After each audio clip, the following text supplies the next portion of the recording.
By the time Jake Mercer saw the smoke, the wind had already changed twice. It was a little after 3 in the afternoon, late August, on a ranch in southern Oregon, where the grass had gone from green to gold 6 weeks earlier, and every fence post felt hot enough to burn your hand. Jake was standing beside a water trough trying to fix a float valve when his oldest daughter, Emily, came running down the hill. She did not yell at first. She just pointed. To the west, beyond the ridge, a dark column of smoke was rising into a sky that had been clear 10 minutes earlier. Jake looked at it for maybe 3 seconds. Then he dropped the wrench. There are different kinds of smoke when you live in ranch country. There is the thin gray smoke from a burn pile. There is the white smoke from wet wood. And then there is the brown-black column that climbs fast, leans sideways, and tells you the fire is moving before anybody has time to call it in. This was that kind. Jake pulled out his phone. No signal. Emily checked hers. 1 bar, then none. They could already hear sirens somewhere down toward the highway, but the sound was faint and getting swallowed by the wind. Jake looked across the ranch. 206 cows were spread over 3 paddocks. 47 calves were with them. The goat herd was on the south slope, working through a patch of blackberry, young pine, bitterbrush, and dry weeds that the cattle had walked past weeks earlier. The barn was full of hay. The diesel tank was half full. And between the fire and the main pasture stood a section of ground that looked almost too ordinary to matter. It was a strip of land about 300 yards wide. The cattle had grazed it first. The goats had followed behind them. And by the end of that day, that strip would be the only reason Jake Mercer still had a ranch. But to understand why, you have to go back 3 years, to a morning when Jake did not want goats anywhere near his property. Jake was a cattleman. His father had been a cattleman. His grandfather had run cattle on leased ground before the Mercer family ever owned a single acre. On the wall of the ranch office there was a photograph of Jake at 6 years old, sitting on the hood of an old Ford pickup with his father beside him and Black Angus cattle behind them. There were no goats in the picture. There had never been goats in the plan. Jake's business was beef. Cows ate grass. Grass grew back. That was the system. At least, that was the system he had inherited. The problem was that the land was changing. Some of it was weather. The summers were hotter and drier than the summers Jake remembered as a kid. Some of it was management. For years, the cattle had been allowed to stay too long in the same areas. They ate the plants they liked, ignored the plants they did not, and came back to the good grass before it had fully recovered. The result did not appear all at once. It crept in. First came more blackberry along the low ground. Then came brush on the hillsides. Young juniper began showing up in places where Jake remembered open grass. Thistles spread near the creek. Poison oak thickened along the fence lines. The cattle worked around it all. They pushed through where they could. They grazed the grass between the brush, but they left most of the woody plants untouched. And every summer, the ranch held a little more dry material than it had the year before. Jake tried mowing. That worked where the land was flat enough for a tractor. Most of the ranch was not. He tried cutting brush by hand with 2 hired men and a set of chainsaws. They cleared maybe 6 acres in 4 days. By the following spring, much of it was growing back. He considered herbicide, but the cost was high, the timing was difficult, and he did not want to spray every hillside just to keep ahead of plants the cattle refused to eat. Then his wife, Sarah, came home from a county soil workshop with an idea. "Goats," she said. Jake looked up from the kitchen table. "What about them? We should get some." Jake stared at her. Sarah had been married to him long enough to know that silence did not mean he was thinking carefully. Sometimes it meant he was trying not to say something rude. Finally, he said, "We raise cattle." "I know. Goats climb on things. They also eat brush. They get out. So do cows. Not like goats. Sarah placed a folder on the table. Inside were photographs of ranches using cattle and goats in sequence. The cattle grazed the grasses. The goats followed and ate shrubs, vines, weeds, and leaves. Different animals. Different diets. Different jobs. Jake flipped through the pages without enthusiasm. He had heard of multi-species grazing. Most ranchers had. But hearing about something and putting 80 goats behind your own fences are two very different things. "What's wrong with just buying more cattle?" he asked. "They won't eat what we need eaten." That was the sentence that stayed with him. Not because he liked it, because it was true. Cattle are powerful animals, but they are selective. They prefer grasses. They use their tongues to wrap around plants and pull them into their mouths. Goats browse. They reach higher. They strip leaves. They nibble stems. They stand on their back legs to get at branches. They move through a landscape differently. A cow sees a wall of blackberry and looks for a way around. A goat sees lunch. Jake agreed to start small. 30 goats. That was the deal. 30 goats for one season. If they caused more trouble than they solved, they were gone. The first group arrived in April. They came in a stock trailer owned by a woman named Marlene Davis, who had been raising meat goats for nearly 20 years. When she opened the trailer, the goats came out like water poured from a bucket. They scattered, stopped, looked in 6 directions at once, and immediately began testing the fence. Jake watched one put both front feet on a gate. Another tried to push its head through a square in the wire.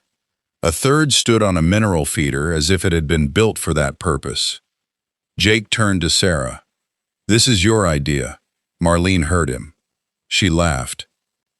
"They'll train you," she said. "I thought I was supposed to train them. That's what everybody thinks." The first week was rough. The goats found a weak point near the creek and got into the equipment yard. One climbed onto the hood of Jake's pickup. 2 others chewed the paper labels off several containers in the barn. Nobody knew why.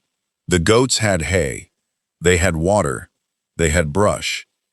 But for reasons known only to goats, the labels apparently needed to be removed. Jake was ready to sell them by Friday.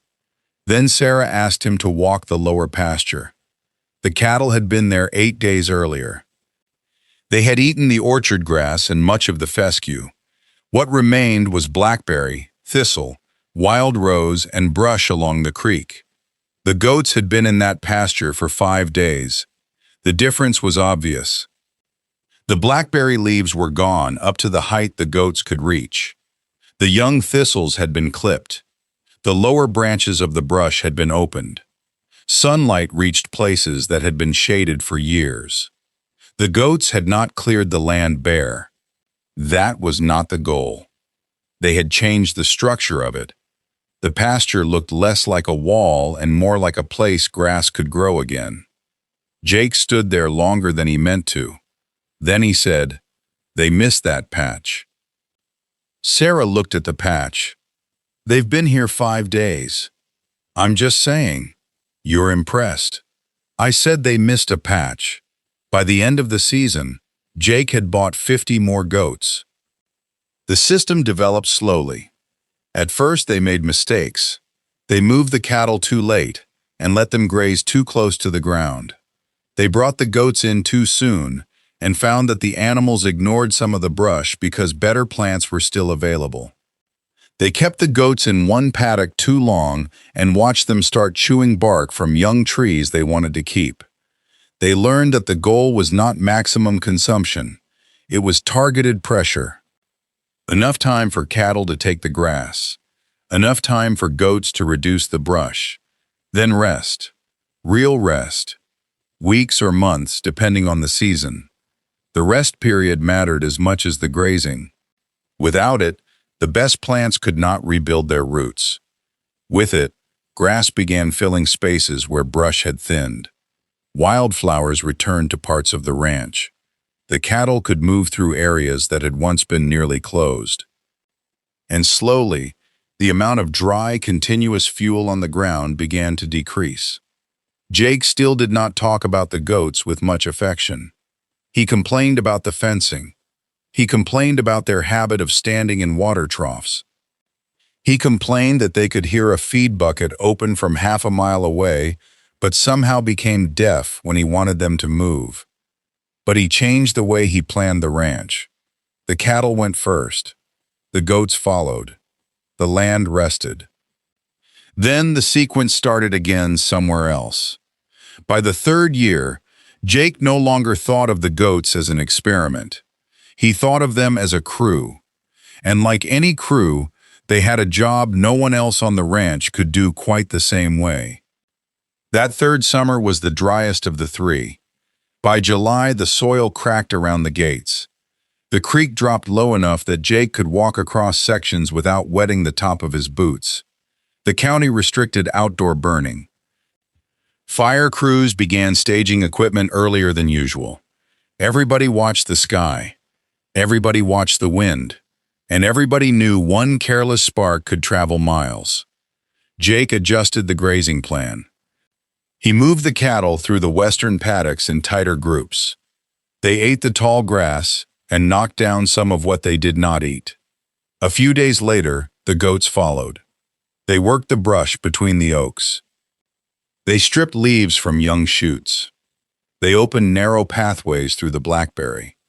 They reduced the ladder-like vegetation that could carry flames from grass into taller brush. Jake did not call it a fire break. Not exactly. It was still pasture. It still produced food.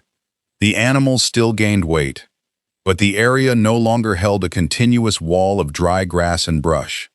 Then, in early August, part of the north fence failed. A dead pine came down in the night and crushed two sections. Jake and Emily spent most of the next day repairing it. That delayed the herd rotation. The cattle had already gone through the north slope. The goats were supposed to follow. They did not. There were too many other things to do. A pump failed. A calf developed an infection. One of the stock trailers needed a wheel bearing. The goat move was pushed back one day, then two, then a week. Jake noticed the difference but did not think it would matter immediately. The north slope still looked grazed from a distance. The cattle had eaten much of the grass, but between the grass were islands of dry brush. Blackberry canes, dead weeds, low branches, scattered juniper. The grass was shorter, but the fuel was still connected.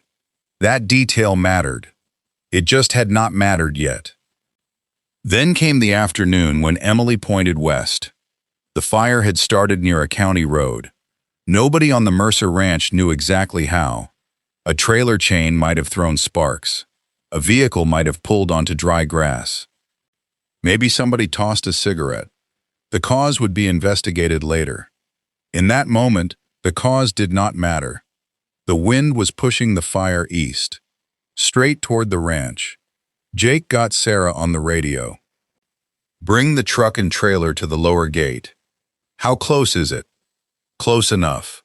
That was all he said. The Mercers had an evacuation plan. Most ranch families in fire country do. But a plan on paper is clean. A real evacuation is dust, noise, animals moving the wrong direction, gates that suddenly feel too narrow, and people trying to remember whether they shut off the propane. Emily and Sarah began moving the cattle from the western paddocks toward the lower holding area. Jake opened interior gates to create one wide path. His younger son Caleb filled water tanks and moved the fuel truck away from the barn. The goats were still on the south slope. They were not the main concern at first. The fire was approaching from the west. If the wind held, there would be time to move them after the cattle. Then the wind shifted. The smoke column bent. Ash began falling around the ranch house. A fire official came up the road in a white pickup and stopped at the gate. "You need to leave," he told Jake. "We're moving livestock. You may have 20 minutes. We need 30. You may have 20. The official drove on. Jake looked toward the west ridge. The sky behind it had turned orange. He could hear the fire now. Not flames. Not yet. A low rushing sound, like wind moving through trees, except the trees were not moving. They loaded the first group of calves. The cows were pushed into a large field on the east side of the property, where the grass had already been grazed low. There was no time to haul all of them. The goal was to get them away from the western fence, open escape routes, and keep them from crowding into corners. Then Emily shouted over the radio, "The goats are moving north!" Jake looked up. The goat herd had seen the smoke. They had bunched together, then started following a familiar path along the hill. That path led toward the north slope, the slope the cattle had grazed, the slope the goats had not. Jake climbed onto the four-wheeler. Sarah grabbed his arm. "Where are you going?" "To turn them. You don't have time. If they reach that brush, we'll never get them back." He rode uphill. The wind pushed smoke into his face. The goats were moving fast now, not in a panic, but with the nervous energy animals have when they know something is wrong. Jake cut in front of them and tried to turn the led animals south. For a moment, it worked. Then a gust carried heat across the hill. The herd broke sideways. Several goats crossed through the damaged fence line before Jake could stop them. The rest followed. 80 goats disappeared onto the north slope, the worst possible place. Jake drove after them. The visibility dropped. He could see 50 yards, then 20. The brush scraped against the four-wheeler. The goats were somewhere ahead, bells knocking, hooves hitting dry ground. Then Jake reached a rise and stopped. Below him, the fire had crossed the western boundary. It entered the first ungrazed strip with frightening speed. Flames moved through tall grass and dry brush in one continuous front. The sound was no longer distant. It cracked and roared. Jake looked at the goats. They had stopped moving north. They were turning east. Not because he had directed them, because the open ground in front of them looked different. 3 months of grazing had created a wide, uneven strip across the center of the ranch. The cattle had taken the grass. The goats had opened the brush. There was still vegetation there, but it was shorter, broken, separated. The goats began moving into it. Jake followed. The fire reached the edge of that strip minutes later. And something changed. It did not stop. Fire rarely behaves that neatly, but it slowed. The flame height dropped. Instead of running through a solid line of grass and brush, it had to cross patches of bare soil, short plants, hoof marks, and areas where vegetation had been eaten or trampled. The fire still burned. It still threw sparks, but it no longer moved with the same speed. That difference gave Jake time to push the goats east, time for Emily to open the lower gate, time for the fire crews to bring an engine onto the ranch road, time for a bulldozer to cut a line near the barn. Time is one of the most valuable things land can give you during a fire. The grazed strip gave them minutes, and those minutes changed everything. The firefighters held the line near the equipment yard. The barn survived. The hay shed survived. The cattle on the east side survived. All but one of the goats came through the lower gate. The last goat, an old doe with a white face, was found the next morning standing under an oak tree with singed hair along one side. She walked home behind Jake's pickup. The north slope did not fare as well. That was the area where the goats had never completed their pass. The fire moved through the remaining brush, climbed into several young trees, and burned hot enough to damage fence posts. Standing there the next day, Jake could see the difference. On one side was the complete rotation. Cattle first, goats second, then rest.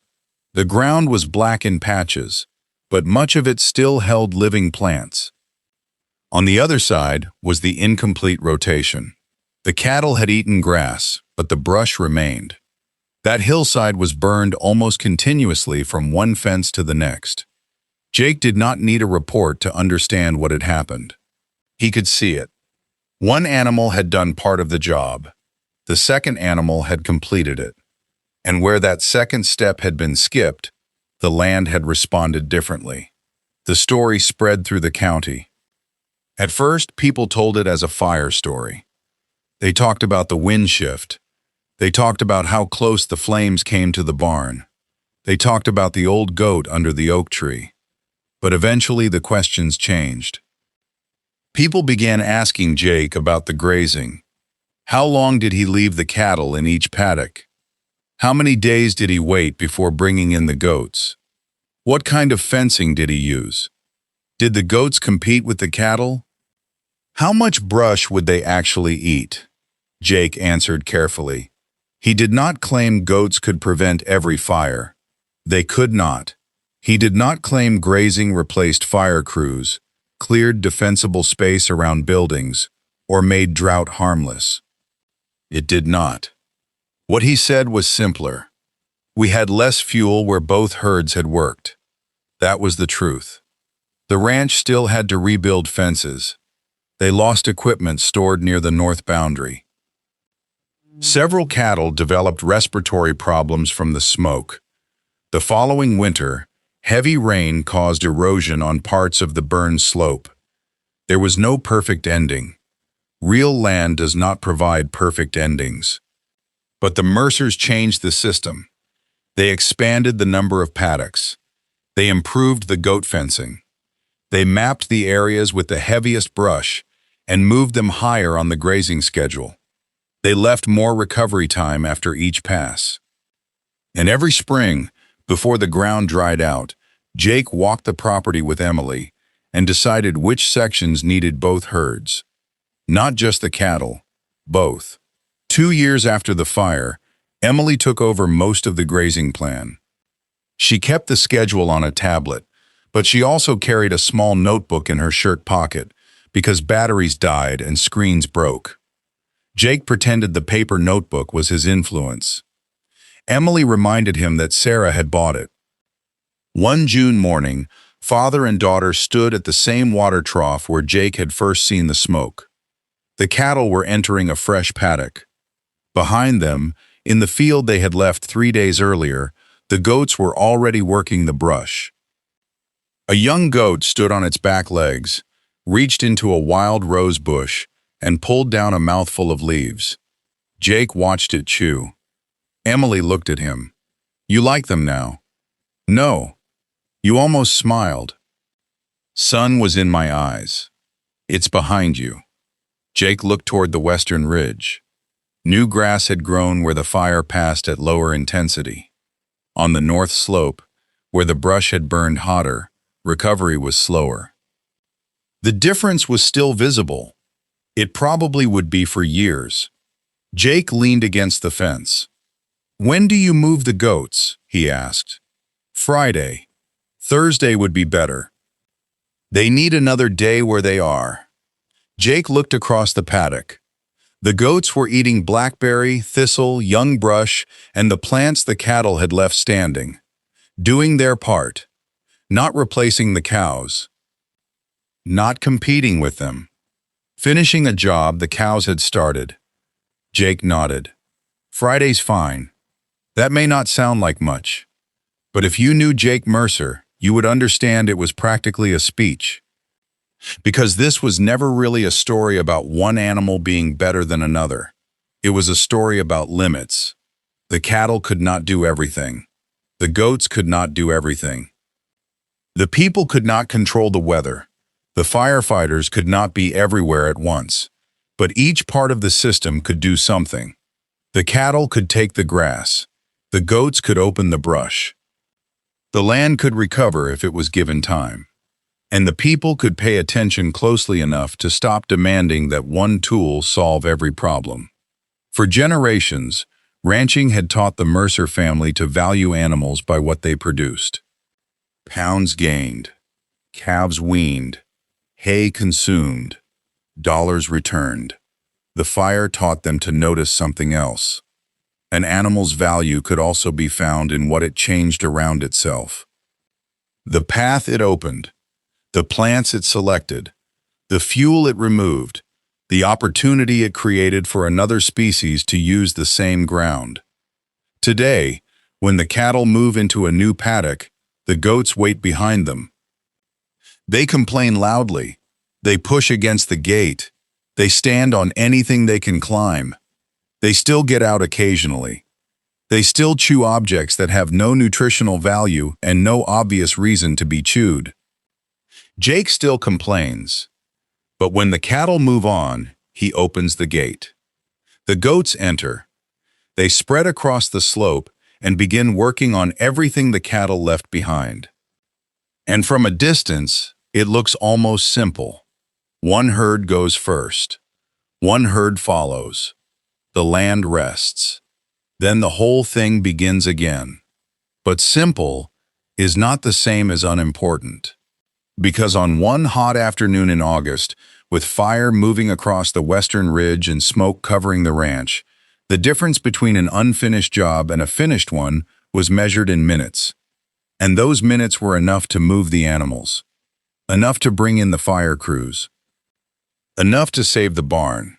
Enough to keep a ranch that had been in one family for 3 generations from becoming nothing more than a black field and a story about what used to be there. The cattle had done what cattle do. The goats had done what goats do. And together, without understanding the plan, they had helped create the one place where the fire could not move as fast as it wanted to. Sometimes that is what good farming looks like. Not forcing one animal to do everything. Not fighting the land until it gives in. Just looking closely at what each living thing already knows how to do, putting those abilities in the right order, and giving the ground enough time to respond. The cows go first. The goats finish what the cows leave behind. And the ranch survives because both jobs matter.